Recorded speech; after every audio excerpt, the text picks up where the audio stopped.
Here's another in NBC's great parade of new shows.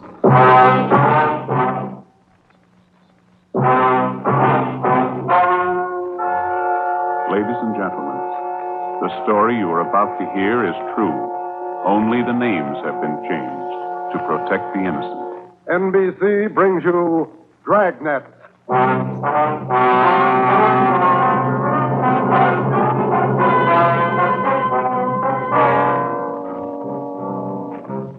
You're a detective sergeant. You're assigned to homicide detail. A 22-year-old girl has disappeared. A letter has been received. It demands $30,000 for the girl's return. The letter is signed, The Wolf. Your job, get him. Dragnet, the documented drama of an actual crime, investigated and solved by the men who unrelentingly stand watch on the security of your home, your family, and your life. For the next 30 minutes, in cooperation with the Los Angeles Police Department, you will travel step by step on the side of the law through an actual case transcribed from official police files. From beginning to end, from crime to punishment, Dragnet is the story of your police force in action.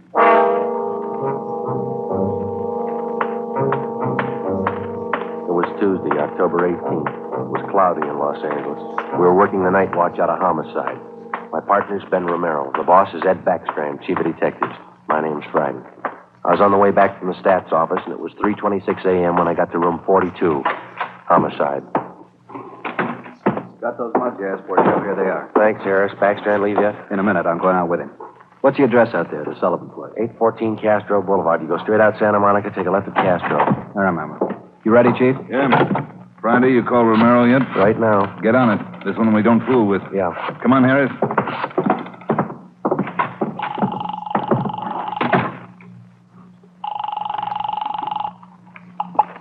Hello? Sorry to wake you, Ben. This is Joe. How you feeling? Oh, hi, Joe. What time is it? 3:30 a.m. How do you feel? Oh, a lot better. Be back to work tomorrow. You'll be ready in 20 minutes. I'll pick you up. 20 minutes. Okay, what's up? You remember Martin Sullivan, vice president of the Third National Bank? Sullivan? Yeah, what about it? He's got a 22-year-old daughter, or he had one. She's gone.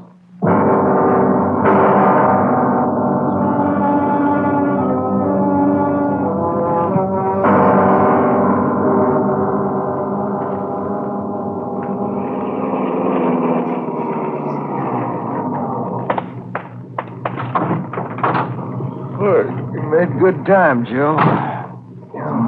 Where are we headed? Sullivan home out on Castro Boulevard. Ed's out there now with Harris. Any leads to work on? No, nothing so far. The girl disappeared a little before 1 o'clock yesterday afternoon. At 11 last night, he got a letter. They want $30,000. Sullivan hasn't got that kind of money. Yeah, I know it. Poor guy's almost out of his mind. Fill me in. How did it happen? Well, the guy took the girl out of business school. He had her called out of class. Told her father was sick, said he was a friend of the family. Well, how about the teachers? What was their story? Said the girl didn't want to go with the man at first, but he finally talked her into it. Kept telling her father was dying. That's about as low as they come. Yeah. Did he use a car? Witnesses said it was a blue sedan. They didn't get the license number or the make. Did they remember what the guy looked like? About 5'9", 160, brown suit, dark hair. Nothing else? No. Here's a copy of the letter. The usual. Read it. Yeah. I have your daughter, Judy. Get, what's that? $30,000. $30,000 quick if you want her back alive. Don't call police or I'll kill her. Contact you later. Signed, what was it? The Wolf. Oh, Wolf. I could think of a better name. Come on, here we are. Who's got the original note, Joe? Lee Jones down at the crime lab. He's checking it for prints and handwriting. Well, if he was... Oh, hi, David. Right on the house, boys. Just wait for you. Thanks, Dave.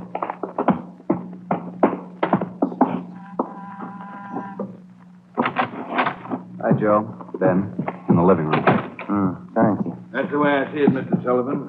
Now, you understand exactly what you have to do? Yes, sir. I'll do as you say. All right. Here are the two men who will help you. Sergeant Friday and Sergeant Romero, homicide.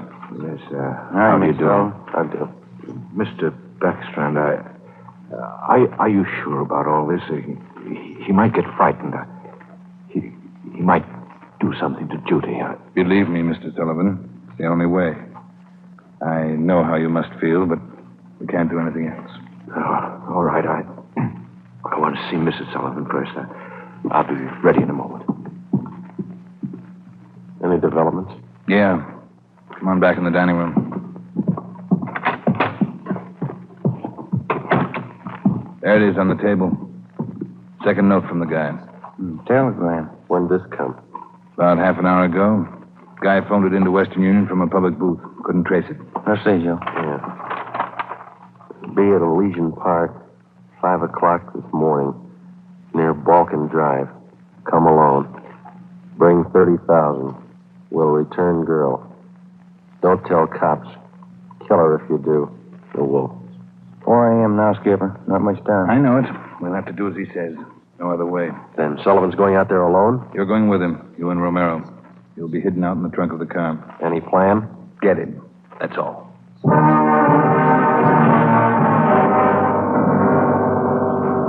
Ben and I went out the back door and into the Sullivan garage. We jammed ourselves into the trunk compartment, and Harris closed the door on us. The latch was fixed so that the door could be pushed open from the inside. A few minutes later, Mr. Sullivan came out, got in the car, and we drove off. At 3 minutes to 5, we pulled up at the meeting place in Elysian Park. We waited. Nothing happened. At 5 minutes past 5, it started to thunder. That's all we need now. Thunderstorm. Stuff in here in this trunk, isn't it? Oh, yeah. Ben, listen. Sullivan? Must be. Wonder if he's seen anything. Sounds like he's pacing up and down alongside the car, doesn't it? Now, listen. Can't hear anything else. Can you? No, we better stay under cover. Yeah. Rain's starting in. Wonder what happened to the wool. Cold feet, maybe. Let's wait it out.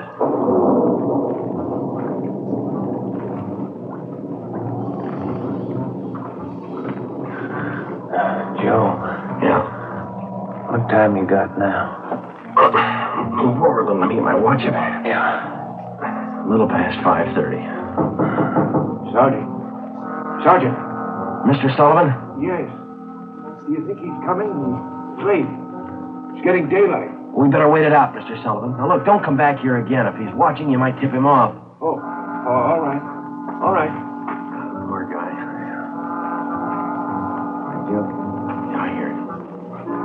Coming up the road toward us. It's stopping. Yeah. Coming over to our car. You ready? Right. Talking with Sullivan. They're coming back here. Now watch it. Brandy, Romero. That you, Ed? Yeah, the meeting's off. Come on out. All right. Got a cramp in my leg. I'm cramped all over. Mr. Sullivan, drive back home. We'll contact you there. All right, Chief. Ben, Joe, come on over to the car. What's the story, Ed? The guy had no intention of following through with this meeting tonight. Well, how come? He told us. Phoned at 5 o'clock. Tried to trace the call. He wouldn't stay on the line long enough. What do you have to say? He wanted more money. Bragged about how smart he was. How we'd never get him. Well, he knows Sullivan's called in the police. Sure. Said he didn't care. We'd never get him anyway. Yeah, pretty cocky. Pretty smart. Take my word for it. He's no dummy. Control 1 to 80K. Control 1 I'll get it. 80K. 80K to Control 1. 80K to Control 1. Go ahead. 80K, go to your office. Code 3. Go to your office. Code 3. GM Major 6. All right, Romero. Let's roll.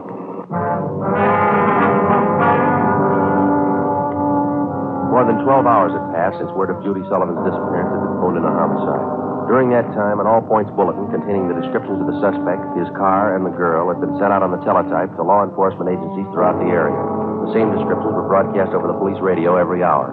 The Sullivan home had been placed under strict surveillance, and Mr. Sullivan instructed not to contact the suspect without knowledge of the police. He'd raised almost $10,000 in cash to buy him off. The serial number on each one of the bills had been copied by a police stenographer and then rechecked by a homicide officer. So far, the Wolf, as he called himself, had made 3 separate contacts, but he'd covered his tracks well. We knew that he was somewhere in the city, 500 square miles of it, and we knew we had to find him fast. It was 18 minutes past 6 when we got back to homicide. Hi, Chief. Fellas. You got something for us, Mac? Here, this letter. Special delivery. Came in about 25 minutes Can ago. I see that, Mike? Stay away from Sullivan. If the kid's found dead, it's your fault. Stay away, the Wolf. All right, Mike. Get it over to the crime lab and have Lee check it for prints. Right, Chief. Will you find any prints on the second note, Mike? 2. Running through R&I now. Friday, Romero, get down there and see if they got a make. Right, Ed. Let's go, Ben. Who's watching the Sullivan house beside Harry? Carpenter and Davis. Backstrand's afraid the girl's father will try to make a deal with the guy. Has he tried it yet? No, he hasn't yet. You couldn't blame him if he did. Worried sick. Oh, yeah. Here we are. Hi, fellas. Just coming down to see you. You got something, Larry? Those 2 prints Lee Jones listed off that letter got a make on them from the single print file. Good, Larry. Let's see, huh? There it is. Pull the whole package on him. Donald Alfred Kiefer. Looks like a real bad one, doesn't he? Donald Alfred Kiefer, male, Caucasian, age 29, 5 feet 8 inches, 170 pounds, brown eyes, dark brown hair. He had 1 previous arrest for forgery in Los Angeles 10 months before. Kiefer's occupation at the time of his arrest was listed as bank clerk at the Third National Bank. Ben went back into the files and pulled the crime report. Then we called Ed Backstrand. There's the answer, Skipper. At the time Kiefer pulled that forgery job at the bank, Mr. Sullivan was one of the vice presidents. Go on. Sullivan was the one who preferred charges against Kiefer and saw that he was prosecuted. Where's this Kiefer now? Oh, let me see. He was placed on probation, and on May 16th this year, he returned to his home in Omaha, Nebraska. That's 1380 Mackinac Avenue. All right, Romero. Get Omaha on the phone and have them check out Kiefer. Right, Skipper? Friday, take Kiefer's package and this note down to Don Myers. Have him check the handwriting. And get over to the crime lab and see what Jones lifted off that last letter we got. All right, Ed. The faster we work, the faster we'll put this guy behind bars. Now move.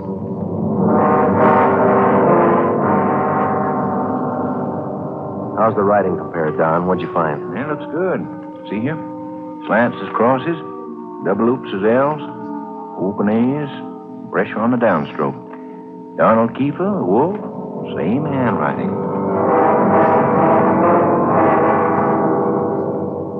Lifted 3 prints off this last note, Joe. Brought them out with the iodine fume gun. They match with the first. Thanks, Lee. Did you find anything else? I don't know if it'll help you much. We examined the paper for watermarks and texture. Both notes are written on the same kind of paper. Impressions show both pieces of paper from the same tablet. Checked the density of the carbon and the pencil he used. Both specimens match. Same pencil.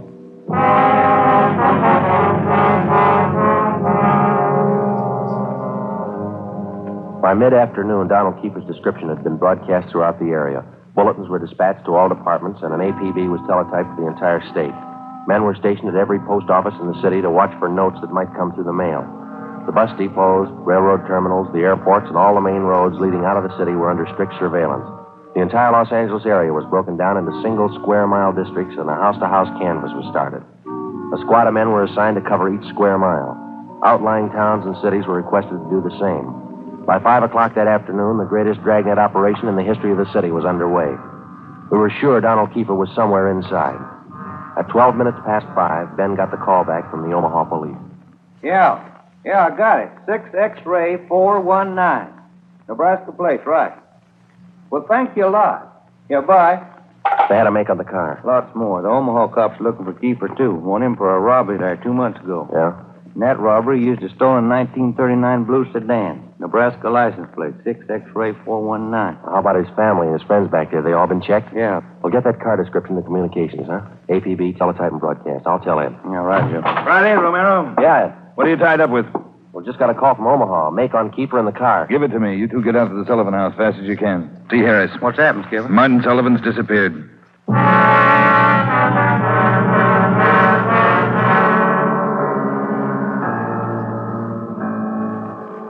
right, Harris, how'd it happen? About 3 this afternoon, Mr. Sullivan got a phone call. Said he had to go down to the bank. I went with him. He had me wait in the reception room, and he went in his office. After waiting 10 minutes, I got suspicious and went in. He was gone. That's it. Did he get any more money? This morning, $5,000. Did you get the serial numbers off the bills? Yeah. Shouldn't have let him get out of my sight. Forget it. Right now, we've got to find out where he's gone to meet Kiefer. Did you talk to Mrs. Sullivan about it, Harris? She says she doesn't know anything about it. Let's try her again. Come on, let's go inside. All right, fellas. All right. Where's Mrs. Sullivan, Dave? Back in the sitting room, lying down. Doctor's with her. Come on. What time you got, Ben? 6:35. I'll get it. Hello? Well, where are you? Oh. Where are you now? Where are you now? We'll be right out. That was Martin Sullivan. He met with Kiefer up in Laurel Canyon. Did he get his daughter back? Yeah. Wrapped in newspapers.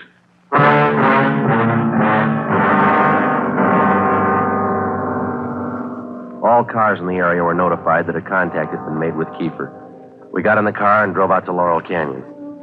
The entire area had been blocked off. We found Martin Sullivan standing in the middle of the road at the end of East Winding Way. 500 feet down the hill was a private residence where Sullivan had telephoned us. It was the only building in the immediate vicinity. A few yards beyond the point where East Winding Way ended, back in a clump of tall grass, we found the body of Martin Sullivan's daughter. We notified the crime lab, Chief Backstrand in the coroner. Despite a severe state of emotional shock, Martin Sullivan tried to tell us the story. He said Judy was all right. I believed him. I wanted her back. Judy. I tricked the officer, the one watching me. He said, come along, no police. Did you see his car, Mr. Sullivan? I wanted her back. I wanted Judy back. I did as he said. I drove here at 6 o'clock and I waited. I put the money on the front seat like he said. Did he get the money, Mr. Sullivan? And I got out, left parking lights on. I stood up there by the end of the road, waiting. Mr. Sullivan. And he drove up. He took the money. Then he came up to me. He had a gun. I wanted Judy back. He had a gun. Did you see his car? He said she was up there, beyond the road, tied to a tree. I wanted her back. Mr. Sullivan, did you see his car? I went to look for Judy. He drove away. She wasn't there. By the tree. Couldn't find her. On the way back, I saw her bundle on the way back.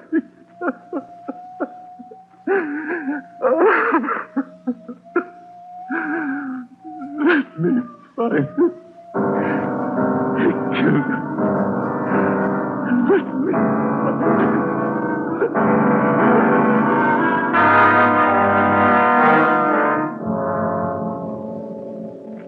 Before he went into a state of complete collapse, we showed Martin Sullivan a picture of Donald Alfred Kiefer. He definitely identified him.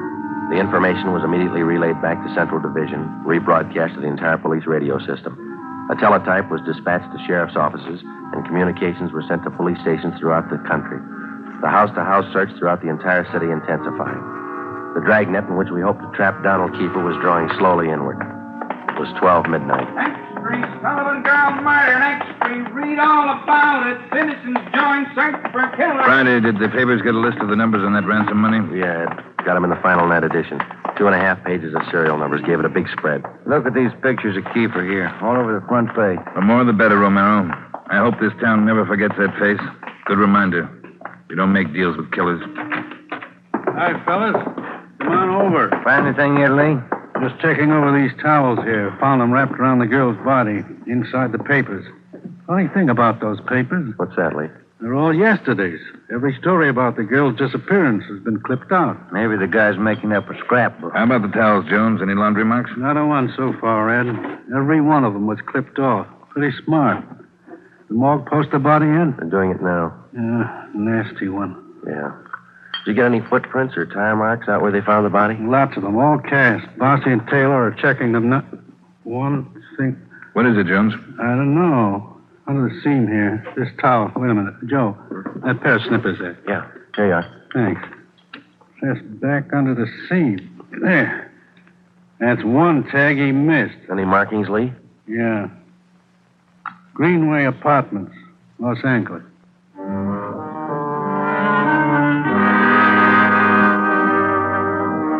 One look at the apartment was enough. In an adjoining garage, we found the car which Kiefer had used, a blue sedan.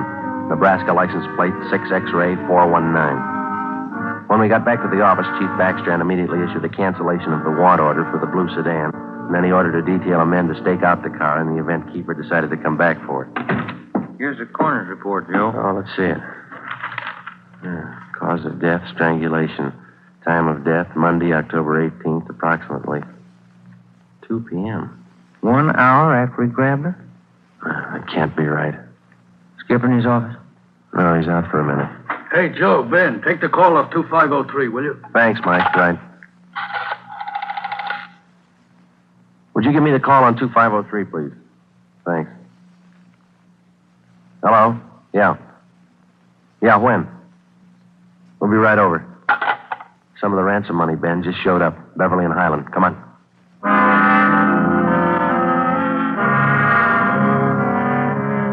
The man's name was Ralph Donahue. He operated a used car lot on the corner of Beverly and Highland. He told us that early that morning he sold a dark blue late model coupe to a man who gave his name as Fred Sims. The man paid for the car in cash. Donahue told us that he checked the serial numbers on the bills after the man had driven away. Serial numbers check out, Joe, every one of them. If I only thought to look, officer, and you know I generally do. I'm the suspicious kind anyway, but, this morning I must have been asleep. You got the full description on the car, Ben? Yeah, Joe. All right, let's get it on the air right away. I saw his mug in the paper while I was waiting for you. Too late. Sorry. Yeah, thanks.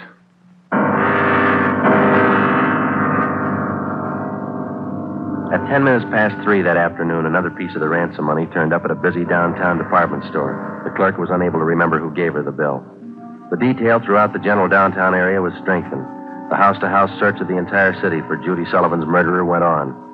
The afternoon dragged into the early evening. At 20 minutes to 7, Ben and I had a hamburger and a cup of coffee in the drugstore at East Broadway and 3rd. And then we got back in the car, checked with communications, and started cruising the neighborhood again. At 9 minutes to 8, a man answering the description of Donald Kiefer was seen crossing Sunset Boulevard just below Highland. 7 minutes later, the same man was reported near the intersection of Hollywood Boulevard and Las Palmas. Communications relayed the information. At 21 minutes past 8, our car, 80K, along with a dozen others, were concentrated in the Hollywood Boulevard area from Gower Street to La Brea, Franklin Avenue to Santa Monica Boulevard. At 24 minutes past 8, another piece of the ransom money was passed at a cigar store on the corner of Hollywood Boulevard and Hawthorne Street. The number of men and radio cars in the area was redoubled. Plainclothes officers were stationed at every intersection to keep an eye on pedestrian traffic. At 18 minutes to 9, the dark blue coupe which Kiefer had bought that morning was spotted parked in an alley just below Hollywood Boulevard and Coenga. We called Ed Backstrand. City Hall. 2503. 2503. Chief of Detectives Office, Anna. It's Friday, Mike. Chief there? Yeah, wait a minute. Just going out the door. Ed, it's for you. Backstrand? Friday, Ed. Just spotted Kiefer's car, the one he bought this morning, parked in an alley off Coenga. Harris and I are on our way up there now. We'll take care of the car. You take care of this call. Just came in. What do you got? The theater on the corner of Hollywood Boulevard and Fairview. The girl in the box office just took in a $10 ransom bill. Yeah? She got a good look at the man who passed the bill. She says it's Kiefer.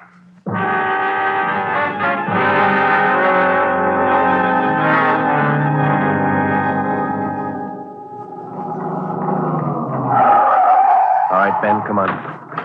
Yeah. You've got the list of serial numbers? Right here. Let's check at the window.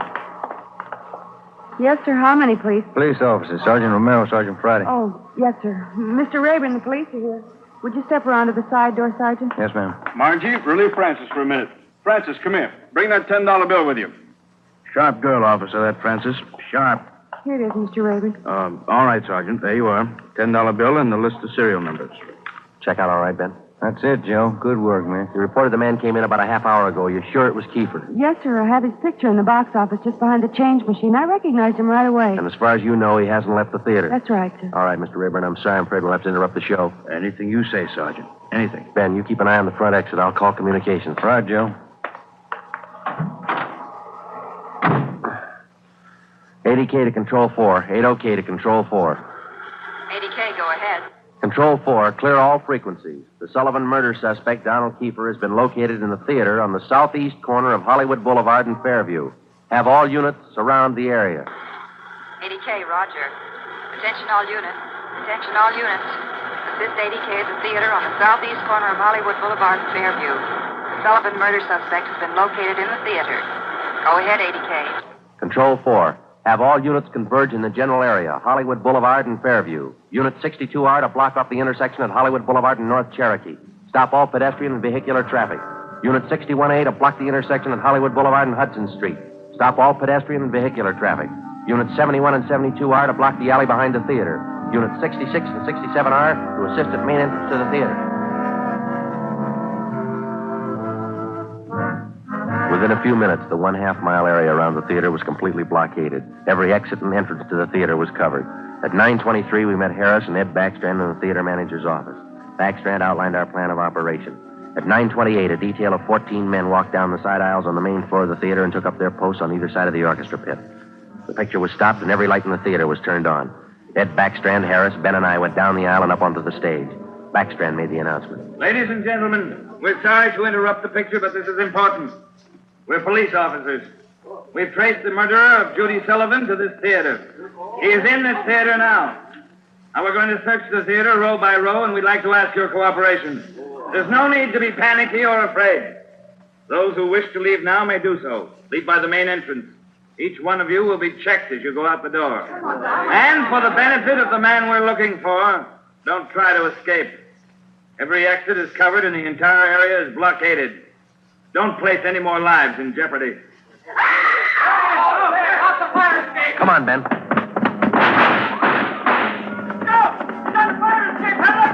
Backstage, Joe. We can make it from there. All right, let's go. Come on, hustle it, Ben. Yeah. The next building. You'll probably try to jump for it. All right, watch it. I think this door leads out to the roof. There he goes. All right, keeper, hold it. Don't shoot, I give up. Throw your gun down. Over here. Don't shoot. Don't. Let's get him.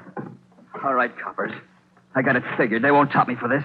Didn't know what I was doing. Put the cuffs on him, Ben. Get away from me, you crump! You shouldn't have hit him, keeper.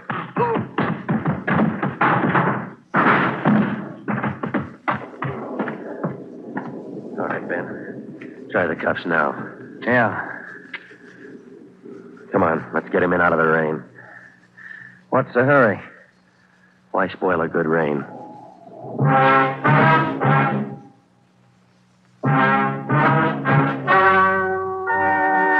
The story you have just heard is true. Only the names were changed to protect the innocent. Donald Alfred Kiefer was tried and convicted of murder in the first degree. He was executed in the lethal gas chamber at the state penitentiary. You have just heard the 15th in a new series of authentic cases transcribed from official files. Technical advice for Dragnet comes from the Office of Acting Chief of Police, W.A. Wharton, Los Angeles Police Department. Tonight's program is dedicated to Deputy United States Marshal John B. Glenn of Boise, Idaho, who on the morning of July 31st, 1940, gave his life so that yours might be more secure.